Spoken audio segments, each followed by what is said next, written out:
Episode 10, live streams now. One viewer, but Rome wasn't built in a day, was it? Oh, exactly. Let's not worry about that too much.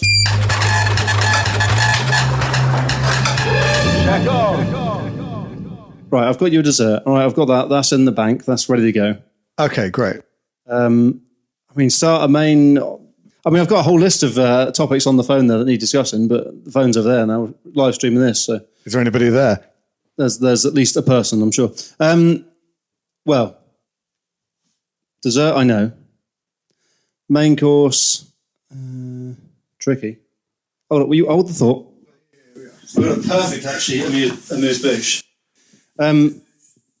Which happened only last night, which was bloody hilarious. So we had a room service check come on. I was on pastry. God knows why I was on pastry, but I was on pastry.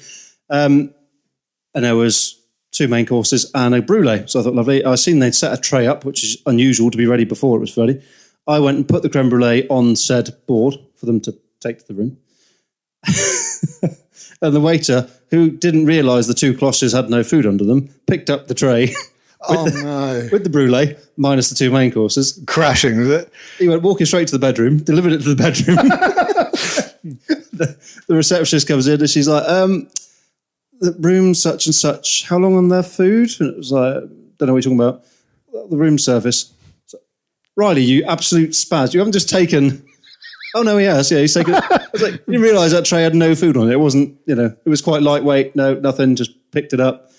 Just took it. An empty... He's like, well, you put the brulee on that? Yes, I did. Yeah. Was it a tray of imagination? Tray of brulees and 2 cloches. So then he had to go back. He said... He then picks up the main courses, as you would if you were going to a restaurant. We're not supposed to be mentioning names. It's his own problem. Oh, right, he deserves that. Yeah, all right, fair enough. He's picked up the 2 main courses. Name and shame. Exactly. And he's got them in his hands, and he's like, well... I said, well, you can't carry them like that. I said, it's room service. Well, what do you mean? I said, well, it goes on a tray with cloches. He said, well, they've already got a tray. They've already got the cloches. Well, yeah, but you don't just give them those as decoration. You've given them because that covers the food when you carry it through the hotel. Yeah, it's not their fault. You're an idiot. You're going to have to get another tray, lay it again, and put cloches on it again. I was like, you can only picture the scene of these poor people that are in their bedroom just thinking... What do they think? It's like, you'd take it... It'd be like the old Faulty Towers where they lift the cloches off and it's supposed to be duck and there's a bloody trifle who starts digging through it. But yeah. Imagine that. It's sat in the room with your missus. The guy brings it... I said, I hope they didn't give you a tip or they'll be absolutely raging. Didn't you just give them a £5 for that? Yeah. Imagine that, you take your cloche off. What's under yours? Nothing. They must have thought it was Faulty Towers there. We've paid all this money. We've got fuck all. Reminded me actually of, because then I was thinking about people that are checked into wrong rooms or things that have happened in hotel bedrooms. Because I've had it before when, let's face it, I did it on purpose, when I was staying at a hotel and I knew the staff because I worked in the hotel. And it was like, okay, we'll order the room service, but I'm definitely going to make sure I'm in an awkward position so that when they come in with our food, it's entirely awkward for everybody in the situation. Yeah. But do you remember the previous hotel we were at? There was a guy there was a couple that got checked into a bedroom mid-afternoon. There you go, there's your keys. Took them out to the bedroom. They went themselves to the bedroom, let themselves in. They walk in. Yeah, that's what I remember that. There was a couple in the bedroom, fully enjoying the bedroom as they walked in. So it was like, oops. They were actually enjoying themselves. They were, yeah. So that was problematic. In fact, they were at it, weren't they? And then, so that was like hastily back out of the bedroom. Oh, really sorry. Down to reception. A bit of a kerfuffle. It was all okay. It was all sort of swept under the carpet, whatever. And then later on that evening, the guy that had walked in on the other couple was then at the bar telling all the people around the bar. He told them everything, didn't he? Yeah. And then that was bad enough until then the couple that he caught in the act then came walking down and were then in the bar and he points them out and goes, that was them over there. And then all hell broke loose. Yeah, he was raging, as you can imagine. Well, yeah. Ended up with a punch up in the bar syndrome, but there you are. Anyway, that was, that's... that's the amuse-bouche. Taking an empty tray to a room service. And I do wonder if I gave him a tip, because that would be funny. Imagine if you gave him a tip and then he goes back up. Kat, would you give him the tip back? I suppose. Give me my money back. Here's that. Talking about, actually, hold on. Well, tips. Well, go for the starter a minute, because I just want to carry on with the tip thing. All right, we're going in for a starter? We'll go for a starter, yeah. Go on. All right, next course. So, I told you, obviously, in Egypt when I was on the phone and I was explaining the tip systems and stuff and how it worked, And it was all very good and this, that, and the other. But then what I didn't tell you, because it was at the end of the trip to Egypt, is that they don't like coins. So if you're if they're a closed currency, which I have no idea what that means. I still don't know what that means. But so chatting to this guy at the end, and he said, "Do you have any? Do you have any money? Do you have any?" I was like, "Not really." I had a few quid left. And is this as you're walking out? No, it was in the bar the night before we were going. Oh, okay. But he was saying that he said, "Oh, can you change? Can you change for me?" I was like, "What do you mean?" And he then presents a handful of coins, which were euros and English. And it's like, okay, fine. And they're no use to him because he's like, well, I can't do anything with coins. They're no use to me. I can only use notes. If you give me a £5 English note or a €5 note, I can exchange it or whatever. I cannot exchange coins. I was like, okay, fine. Can you do me a deal? Yeah, fine. So he gives me these coins. And I gave him the notes I had left in Egyptian, which actually when I've come back home and looked at the tip situation, the original money I drew out when I got to Egypt was actually less than what I've got back from him, from other people's tips they've given to him in the wrong currency. I've done a nice little currency exchange. Oh, I was just trying to be a nice guy. But is this what you're going to do next? Travel exchange? But I've ended up on the deal because actually the money he's given me is more than what I've drawn out in the first instance. So you've actually you're better off. Your quid's in. Yeah. I've already tipped the bloke who was giving us the drinks through the trip. Oh, I know what you're going to do. You're going to get that bug, aren't you, that these corporate guys get where you just, it's not about being rich anymore. It's about exploiting other people. It's about power. You're going to go over there and just set up a sweatshop and just earn off these people. I wouldn't do that. I was just being a nice guy. Yeah. I was just trying to help him out. And then it turned out that by helping him out, I ended up... When did you last buy a suit? Buy a suit? It was for my wedding. Oh, yeah, halfway there. You know what it's like when you put a suit on? I bought you the bloody suit at the same time, you cheapskate. Yeah. It's like when you put that suit on, I just get that sort of, I don't know, I just want to own a country. I don't know. Every time I put a suit on, I put the little cufflinks on, I'm like, oh, I don't know, I just want to like run an empire. Yeah, it's because you're a chef and you generally don't get the chance of getting that I'm rough. Yeah, rough. I've been listening to the Kitchen Confidential by Anthony Bourdain, and his bit about, he's talking about one of the kitchens he worked in. He said, I don't want these polished, nice guys, and I want ruffians. And he's like, best kitchens you've worked in, he said, are just these rough guys. You wouldn't want them to see the customers at any point. He said, but they just turn up, churn it out day after day. Yeah, machines who don't want to think too much and don't want to put too much input on anything. No. It's just get the stuff done. He said about one of the restaurants he was at, and he was at, it was a really high-end restaurant. He said, but it was an Italian restaurant, well-regarded Italian chef and whatnot. He said, but he wouldn't want Italians working for him. He said, I don't want someone to come in with ideas. I don't want people to go, I'm going to do this, I'm going to change that, I'm going to season this, I'm going to season that. It's like, tell you what I want you to do is just do exactly what I've told you, and that's it. I don't want any exciting ideas of how you might think it works. Just crack on and do what I've told you to do. And he's like, obviously he was in the States, so he's like, getting Guatemalans and Mexicans and stuff. He said, perfect. Ecuadorians, they just come in, this is what I want doing, this is how long it takes, just copy that and repeat it, job done. I don't want any thinking out of you, I don't want any... I suppose in his view, he has, that's probably why they're so angry all the time, because they just have to crush any uprising of any kind, any input from anyone else. This is my vision, and I want it done, and I don't want to hear your opinion. Well, he explained it quite interestingly, actually. He said about, think of a chef as in the head chef. Because, like, in French, there's only one chef in the kitchen. Like, we would all go and say, I'm a chef, but the chef is only the guy in charge. Like, the head chef, the exec chef, whatever. The person in charge is the chef. Everybody else is a cook. Like, there's only the one person who's a chef and whatnot. He's the person in charge, or she's the person in charge.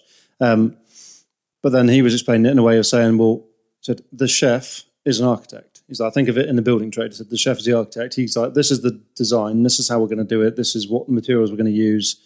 Everything else, this is all the information we need as to how we're going to do what we're going to do. And then the cooks are just the builders. So you're just going to turn up, do exactly as I've told you on the plans. This is the plans. You just get on with it. You're not chefs in your own right. You're cooks. This is what I need you to cook. Just get on and cook it. Yeah, I can get his headspace around that. Mm. Did he say anything else about it, or that was just it? Right, I was going to hire some $2 an hour workers, and then just fuck everything. I'll take all the money. Well, that's why you need machines, isn't it? AI. When they take over, all the robots start cooking. Well, what are we going to do? There's a war, isn't there? We're all going to die. There's a few wars going on. Yeah. Well, by the way, yeah. I'm not sure if you're Mr. Current Affairs, but this whole conscription thing.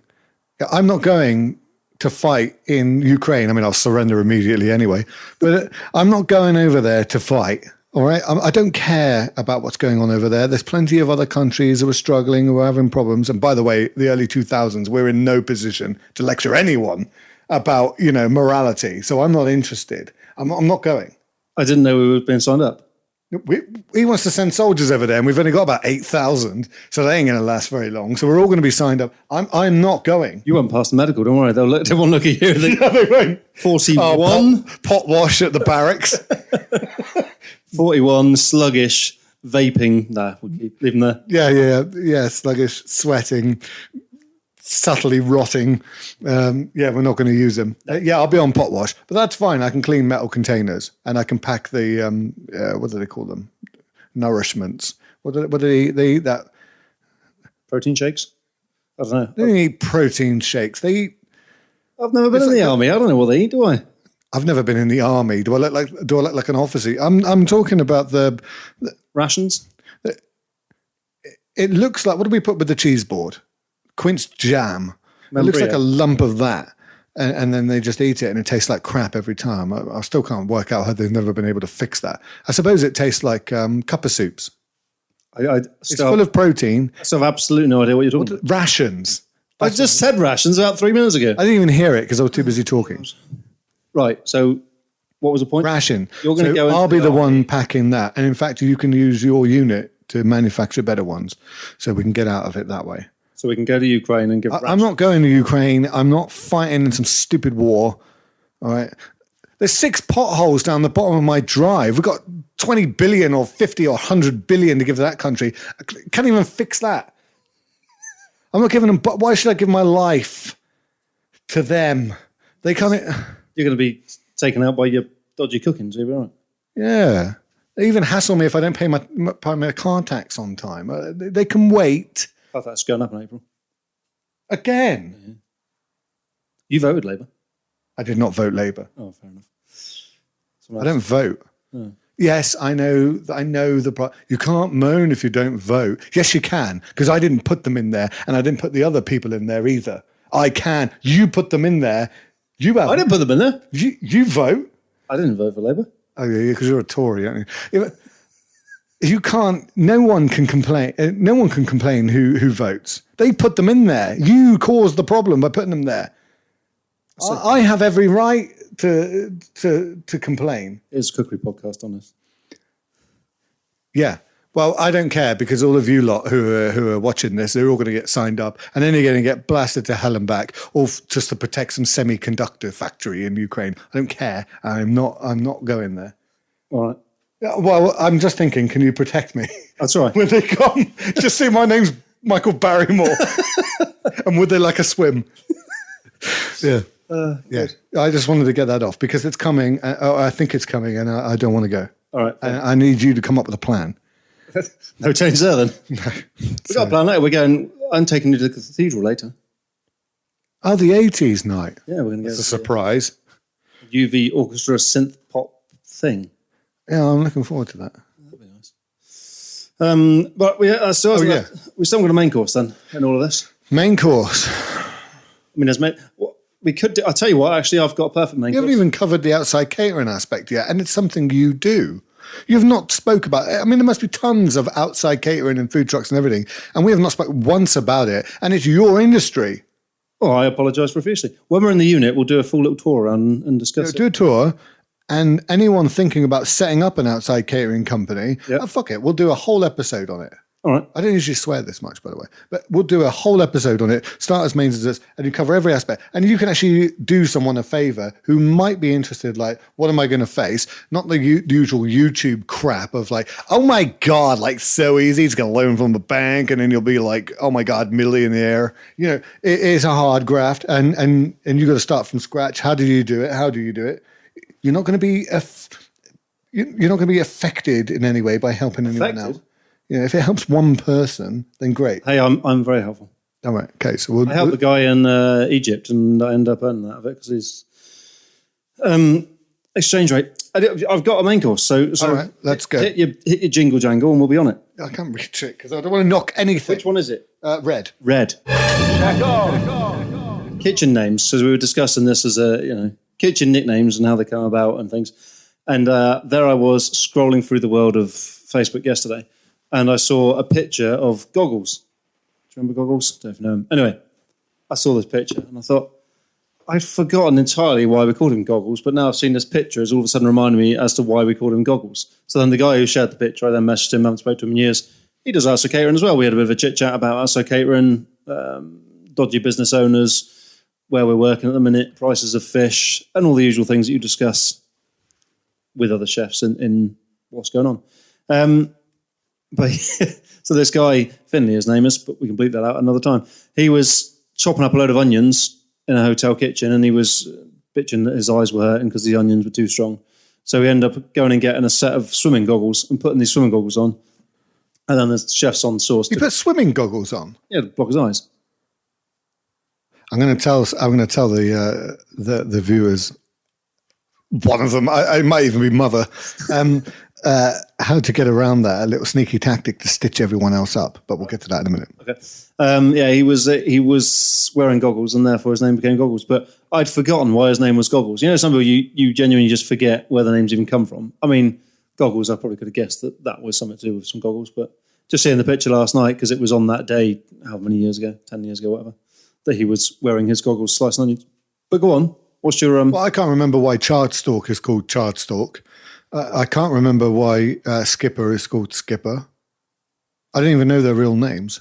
Well, that is a problem. But I don't even know how we arrived at that in the first place. No. I don't even know why he calls Sid Sid. He's not even called Sid. Well, Sid is Sid because of there's an angry kid on Toy Story who liked to torture toys. I don't watch children's TV programs. Well, you did when you were a child. You just haven't got a very good memory. Is it that old? Yeah. All right. So there was a kid on there called Sid who liked to torture toys and stuff. And he looked just like Sid. So I think that was Hugh that came up with that name. But yeah, his name became Sid, and then Sid stuck. I even got a personalised plate for his car. When he left, we got him a set of Dick knives, and we got him engraved as Sid's little red dick, Sid's big red dick, and gave him his little chef's knife. By the way, this is a guy who is flying now with Michelin star and all of that. But when we worked with him, he was the guy who put his hand in a mixer on purpose just to see what would happen while it's on. No, he didn't. No, what happened was, That's how I remember it. So another one with a name, Big Lad, because he was a tool lad. We had two Jameses, so James became Big Lad. Big Lad put his hand into the KitchenAid to try and scrape down the side of the bowl whilst it was going around. Was it? Yeah. And he mangled his hand in the KitchenAid, and it crushed his hand, and it hurt him quite a lot. Silly bastard. Anyway, the next day, I came into work. I was off on the day that Big Lad had put his hand into the mixer. And the next day I came in and said in his stupid northern accent, Daz, you won't believe what happened yesterday. What happened? Yeah. Big Lad stuck his hand in the mixer. Oh, okay.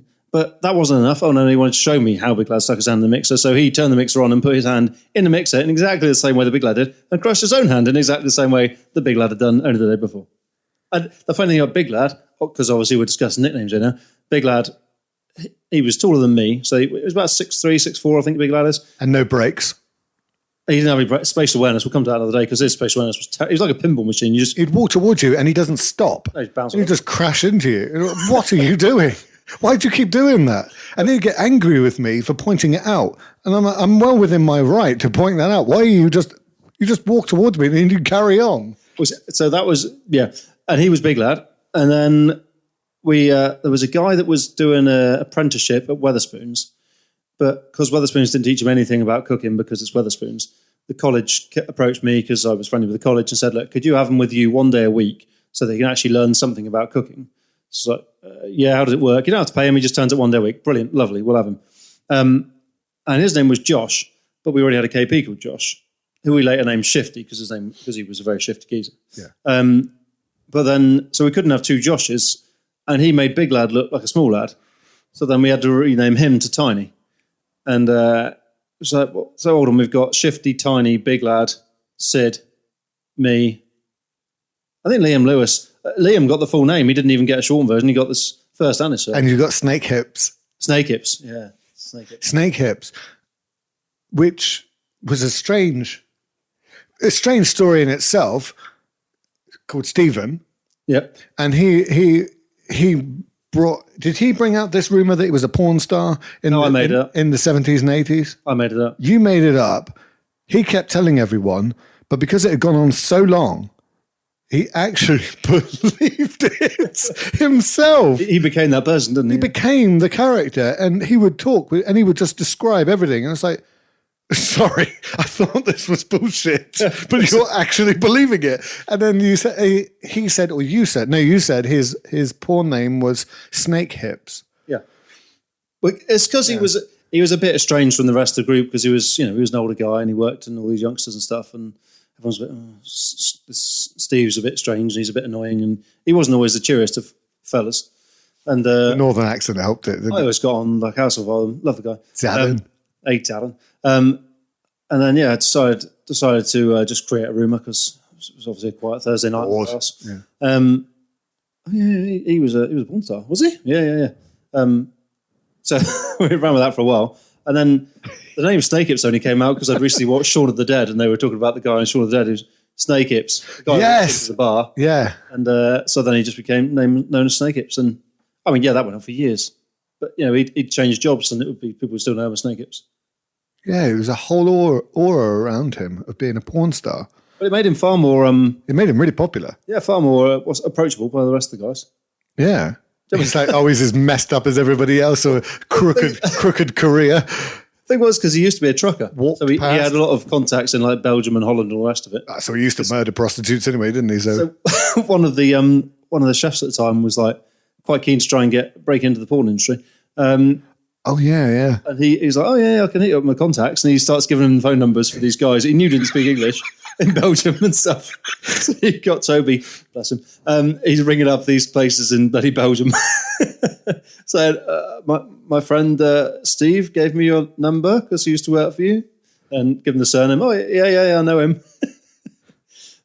Trying to break into the porn industry to a bunch of random guys. Yeah. I mean, Rudy, how long ago did Rudy get his nickname? 20 years ago, 20 plus years ago. Rudy, yeah. And is that after the song? No, I'll tell you what, that was you need a blade diagram for that one. So that was working at the Nair when we were all quite young. And there was a German guy called Mark. I don't remember him, but he was a big German guy with a sister called Mel. You don't remember anything, do you? Mel and Mark?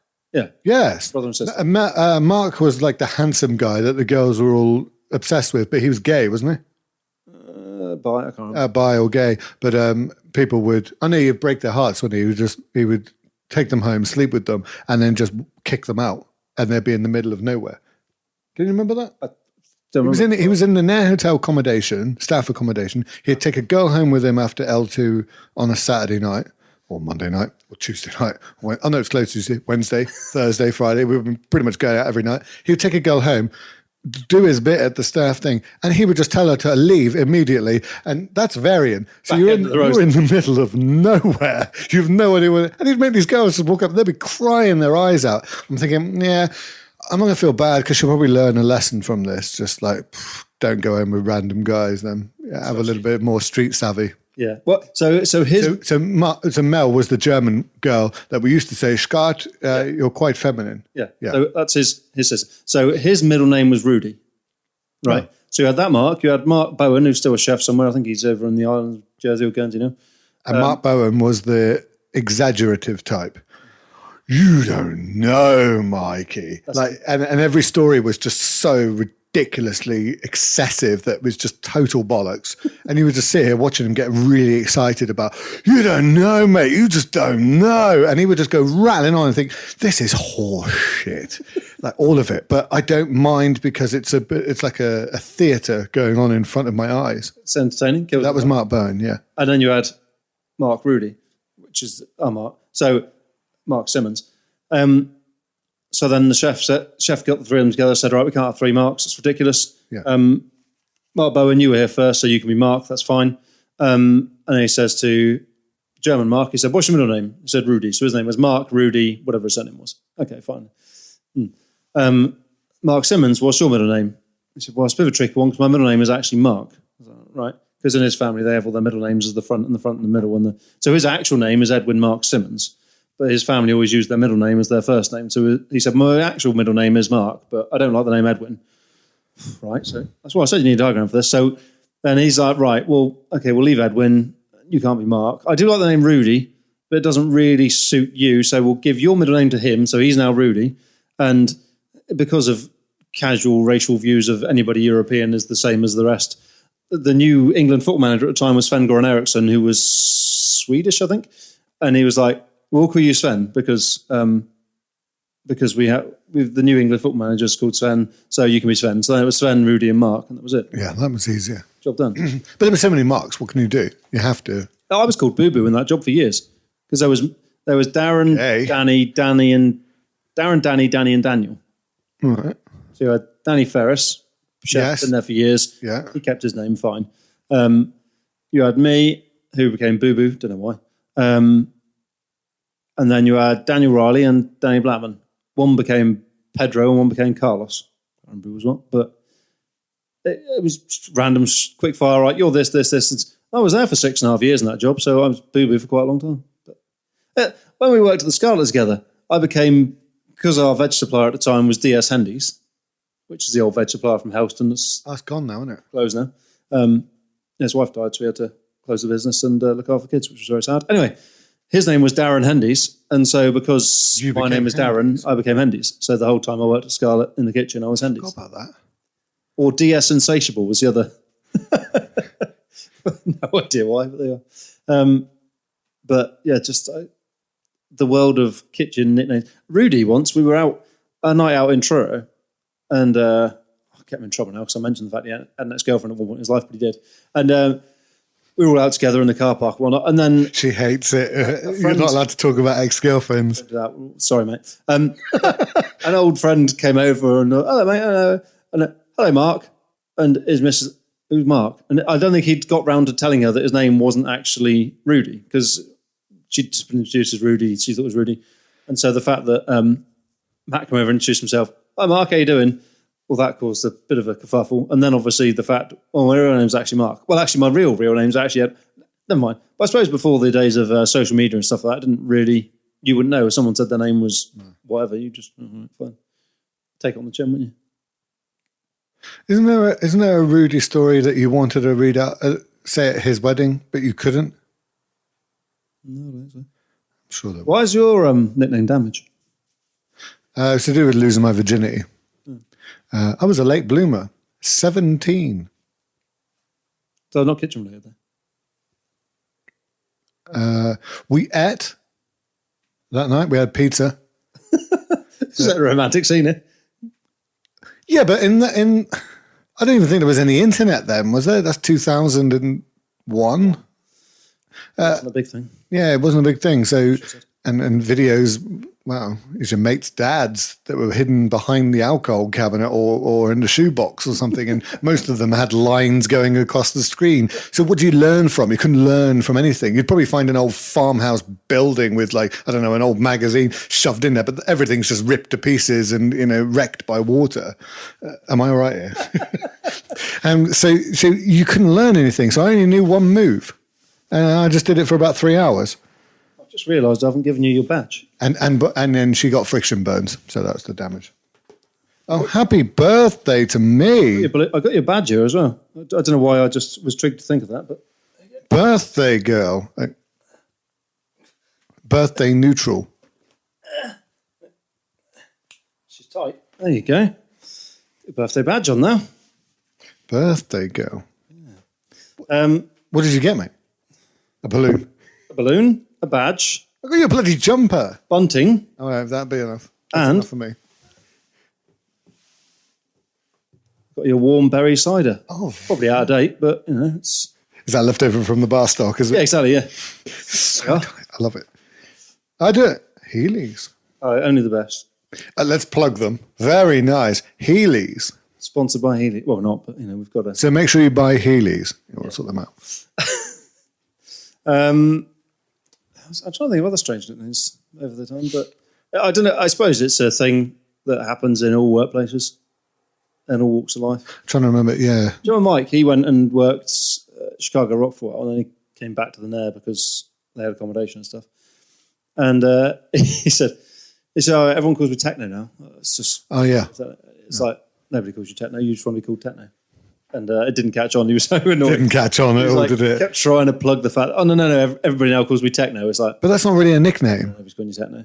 But yeah, that's not really a nickname. Bill. Now there's a nickname. I mean, Bill is known by everybody knows Bill as Bill, but like, and that's from apparently she played a part of Buccaneer Bill the Pirate in the school play when she was a little kid. So they just call her Bill. Now she's in her mid-40s, and it's like she's always been known as Bill. Everybody knows her as Bill, and that's... You can sort of get it from her name anyway, Rebecca. Yeah, I suppose. But not really. No one shortens Rebecca to Bill, do they? Becky, I suppose it's got to be in it. But yeah, I can't think of anyone else. There's probably 100. Yeah. Right, next course. Next course. Hold on. Red. I can get that for you. CheckON. And Dessert. It's the dessert. So I almost want to go and get my phone and play it to you, but then I realise that's going to really interrupt the recording, the live, and everything. I'll tell you what we'll do. I'll send you the audio file Right. after we finish this, and you can upload it onto the end of the podcast so that people can hear what I'm talking about. Yeah. Good. So you remember an episode or two ago you were moaning about, moaning strong. You were discussing about a drum kit that... Frankie's electronic drum kit. Frankie's electronic drum kit. That was broken, busted, kaput, for the scrap, for the tip, for the dump, never to be seen again, don't want to see it, just get out of my way. I repaired it, and now I'm number one. I'm the second coming of Hitler for it. Well, he sent me an audio file, which is quite different to that. Did he? He did, yeah. How was my memory? So Starting to get hot in here now. So it's a moving one. It's definitely going to need the backing music on it because it's quite emotional. I won't spoil it because when you hear it, it's quite, But all right, I'll put it in, I won't edit it. I'll give you the highlights of what it said, which was in as much as he'd moved to a smaller flat and couldn't use his full drum kit anymore. Oh, he's going to make me sound horrific now, isn't he? And it all worked fine. One of the pads didn't work properly, but he said you could work around that, and everything else worked fine and whatever. And Scott said to him, "Oh, I'm thinking about setting up my own new home studio." So he said, "I'll tell you what." He said, "I was going to sell it." He said, "I could probably sell it for £100, but hey ho." He said, "I'll give it to Scott. It'd be a nice thing. Here you go, mate. You can have this. It all works fine, apart from that one pad. It's probably just a wire or something. It's not a big thing, but there you are." And he said, then he gave it to you, and and he said, and then within a few days or a week, whatever, he said he sold it. He said, and that's what he said. Money, I don't care about. He said the money makes no difference to me. He said, but like, I was still quite new to this country, and I was trying to trust people and just be a nice guy and trying to help Scott out because he wanted to build a music studio and things. And there wasn't the fact that he made money from it. I don't care. It's just the fact that he could have said to me, "Oh, I don't want it actually. Do you want to sell it?" And I'd have done something else with it. But no, he just did that. And you can add it on and listen to it, but it's moving.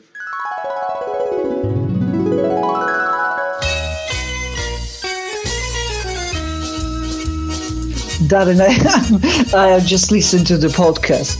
First thing, I loved your story. I remember the story when I had the tiny drum kit. Yeah, I remember you were knocking outside the door, and it sounded like I was having a wank, but I wasn't. I was playing the drums to Avenged Sevenfold. Yeah.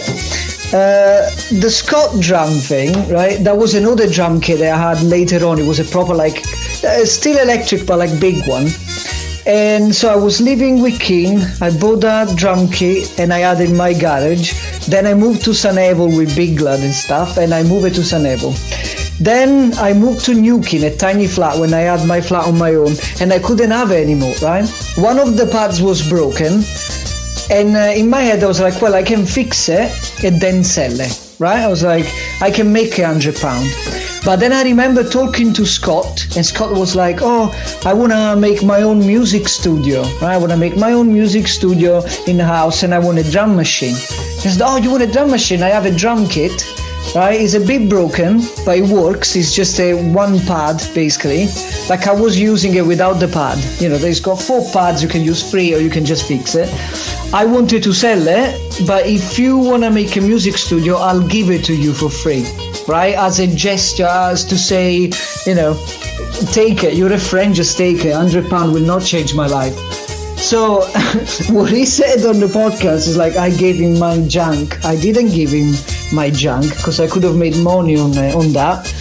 I just did it as an act of friendship, right? Or have it, you can use it because you need it. And then 10 days after, he just posted it on Facebook. That's why I went nuts, because it was more the betrayal, you know? It wasn't the money, because £100 doesn't change my life. But it was more the betrayal. Like, if you didn't want it, because you sold it 10 days after, so like, if you didn't want it, you could have just said, I don't want it. And I would have sold it myself, you know? So it wasn't about the money that I went nuts. It was just the act of it. I'm like, if you don't want it, I'll make money on it. But you made money on me at this point, you know?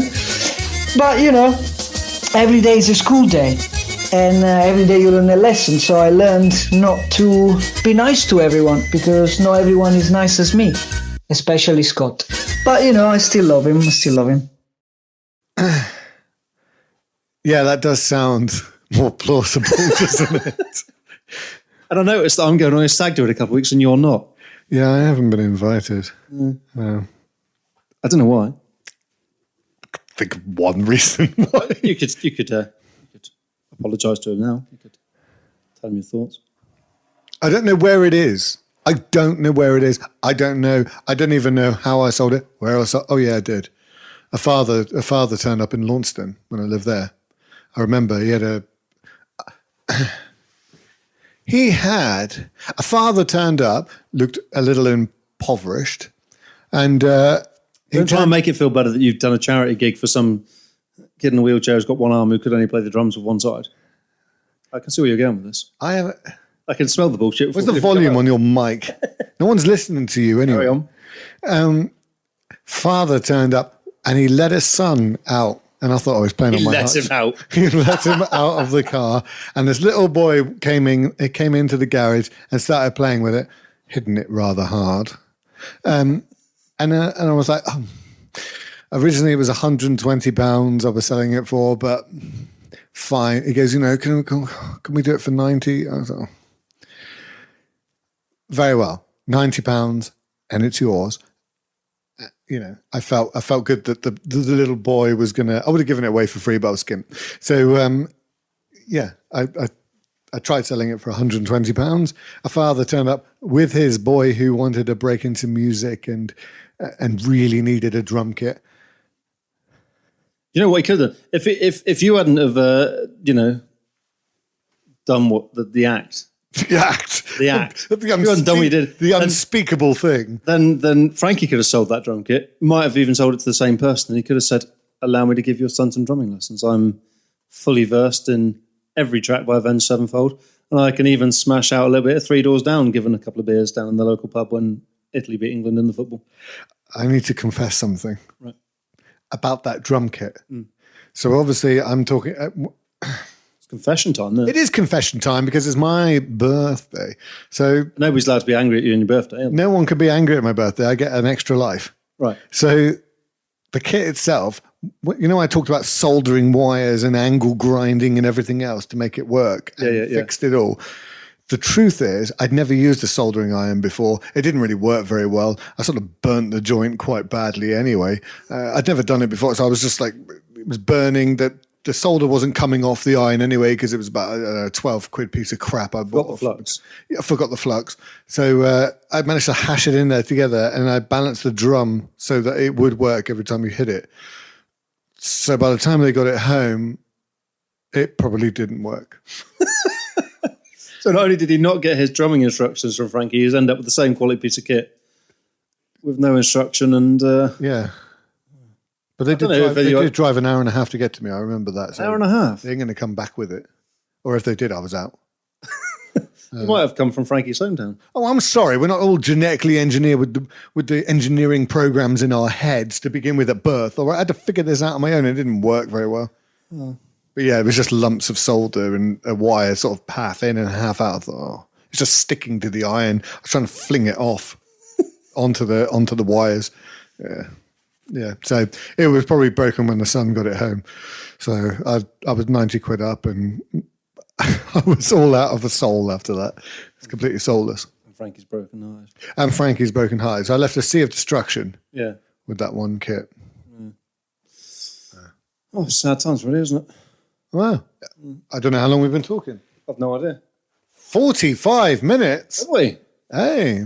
Has anybody commented anything here or said anything? Or you... I don't know how to look it up. Oh, you've got a phone there. I know I've got a phone there. I can see what you see. It tells me that, we got 8 people. Yours is an Apple phone, isn't it? So I don't know how it works. But we got 8 viewers. It's just, when I click live chat, nothing happens. And when I click the down arrow, it all disappears. There doesn't seem to be oh, there it is. You just have to move right. Oh, right. Please hold on. We tried to. Oh, no. What's he done there? Well, Alice has just said that the kids are watching, asking what silly daddy is doing, and I've just been swearing my head off. Oh, word. Oh. Sorry, kids. He's got your birthday girl badge on there. All right, cool. Right, that's cool. So we're done. Are we done? Oh, no, I'm happy. Yeah. I'm done if you're done. Right, so lead us out. Hang on. Can you push I can't. Can you push the amber one? The amber warning. No. The first one. What's the first one? Yellow? Yeah, yellow. Right, okay. Well, that's it. Happy birthday to you. Happy birthday to me. Lovely evening in the cathedral tonight. And have a lovely week, and we'll catch you season 2, because we're into episode 11 now. Good night. Good night.